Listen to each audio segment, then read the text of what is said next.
Simple present tense का interrogative plus negative sentence है। कौन सा है?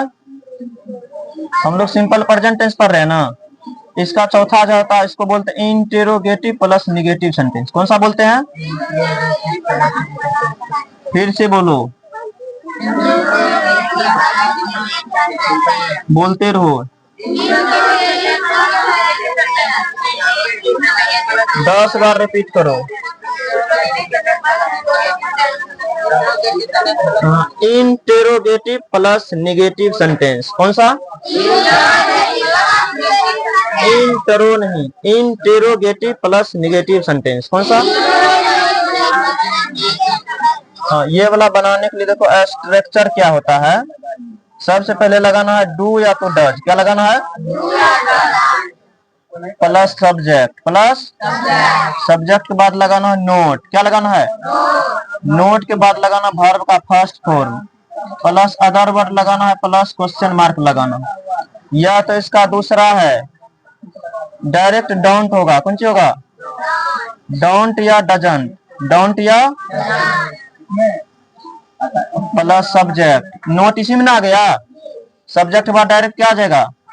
वर्ब का first form plus other word plus question mark. दोनों स्ट्रक्चर होता है, समझो ध्यान से। स्ट्रक्चर कैसे पढ़ना है, क्या बोलना है? डू या डज। क्या बोलना है? Plus subject plus note plus V1 plus other word plus question mark. या तो डोंट या डजंट। क्या बोलेगा? Plus subject plus V1 plus other word plus question mark. बोलो तो ये क्या है?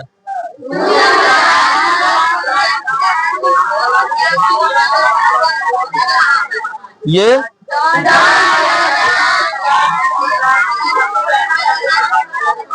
आप देखो एग्जांपल दे रहे हैं। क्या मैं अंग्रेजी नहीं पढ़ाता हूँ?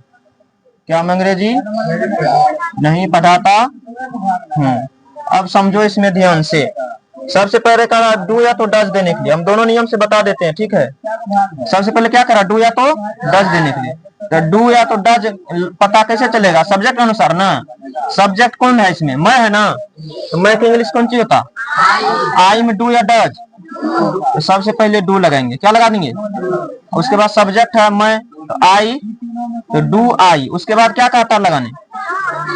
नोट। सबको बोलना है, ये नहीं कि एगो बोल रहा है दूसरा सिर्फ देख रहा। बोलना है, तो डू आई नोट दे दिए। उसके बाद क्या देना है? तो V1 इसमें अंग्रेजी है कि या पढ़ता है कि पढ़ाता है? तो पढ़ाता की इंग्लिश क्या होता? क्या चीज? इंग्लिश दे देंगे, बस बन गया। लास्ट में लगा देना क्या मैं अंग्रेजी नहीं पढ़ाता हूँ, तो do I note teach English. क्या आप लोग अंग्रेजी नहीं पढ़ते हैं? Do you note read English. अब देखो दूसरा नियम से भी बना के दिखा दे। दूसरा नियम से डायरेक्ट डोंट लगाना है। क्या लगाना है? Direct don't. प्लस डोंट के बाद क्या लगा देना? सब्जेक्ट ना, तो डोंट आई। क्या हो जाएगा? Teach English. Don't I. बस। कौन नियम सही लग रहा? कौन नियम आसान लग रहा? ऊपर वाला रहेगा तो ऊपर, नीचा वाला लग रहा तो नीचा। दोनों नियम से बना सकते हैं। Do I note teach English और डोंट आई टीच इंग्लिश। बोलने में ये आसान लग रहा है, लेकिन वो बोलने में ज्यादा थोड़ा है उसमें वर्ड, इसमें थोड़ा कम है। इसमें बोलना do I note teach English, इसमें बोलना direct don't I teach English. क्या बोलना है? अब दूसरा दे रहे एग्जाम्पल। क्या वह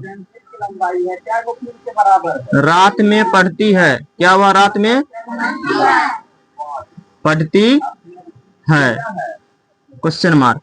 तो वह है, तो वह में डज लगेगा, तो डज लगाना है। क्या लगाना है? डज। वह का इंग्लिश सॉरी, क्या वह रात में नहीं पढ़ती है ना?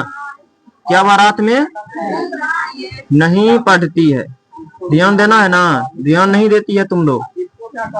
तो डज सी, डज तो सब्जेक्ट लगा दिए। सब्जेक्ट के बाद क्या लगा देना है? तो डज सी नोट अब पढ़ना की इंग्लिश रीड। अब रात में है, रात में की इंग्लिश क्या? In the night, at night, eight night. क्या देना है? At night. अब देखो दूसरा नियम से बनाएंगे तो डोंट या डजंट, तो लगाना है डजंट। क्या लगाना है?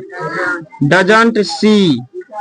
उसके बाद रीड। उसके बाद अब बोल रहा है सब नहीं बोल रही है?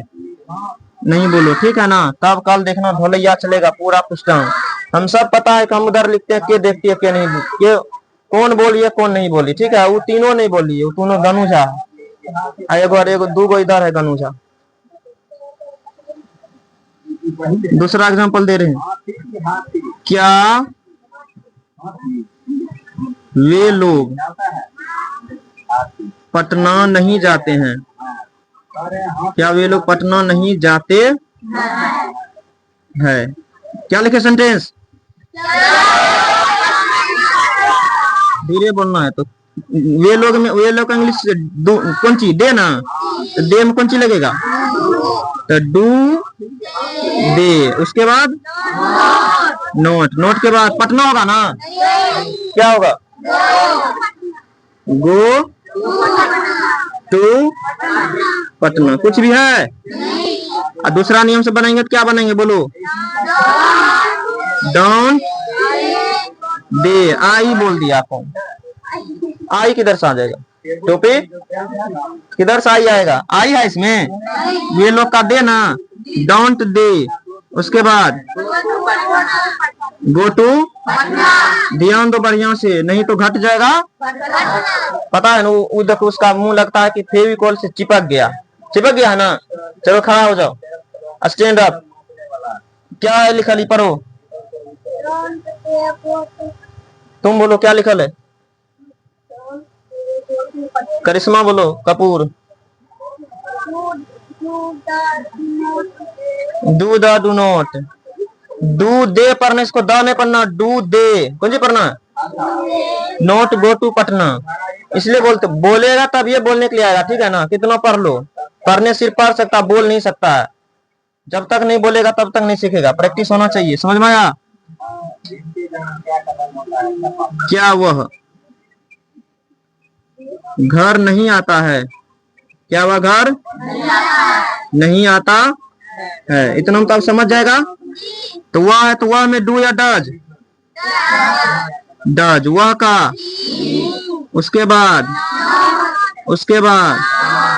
Come home. Come home. दूसरा नियम से doesn't he come home. Last में समझ में आया? नहीं आया फिर से समझो एक बार और देखो ध्यान से। सिंपल प्रेजेंट टेंस का चौथा नंबर जो होता है उसको बोलते हैं इंटेरोगेटिव प्लस नेगेटिव सेंटेंस। कौन सा बोलते हैं?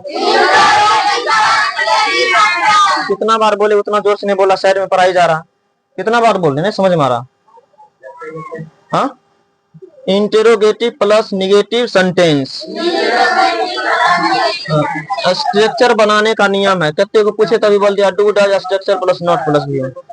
स्ट्रक्चर मतलब हो गया रूल बनाने का नियम।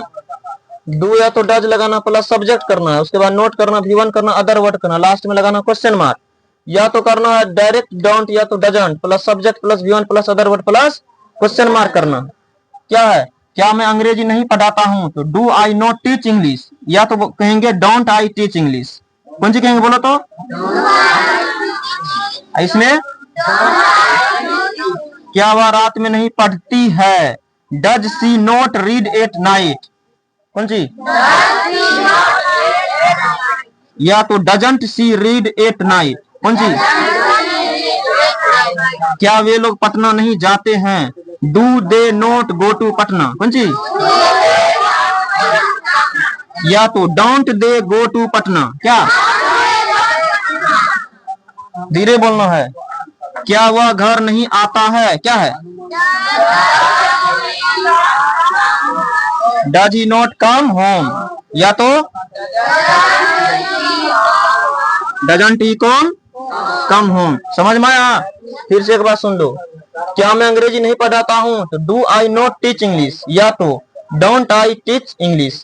क्या वह रात में नहीं पढ़ती है? Does she not read at night, या तो doesn't she read at night. क्या वे लोग पटना नहीं जाते हैं? Do they not go to Patna, या तो don't they go to Patna. क्या वह घर नहीं आता है? Does he not come home, या तो डजंट ही कम होम। बताओ, किसी को दिक्कत है तो बोल सकता भी।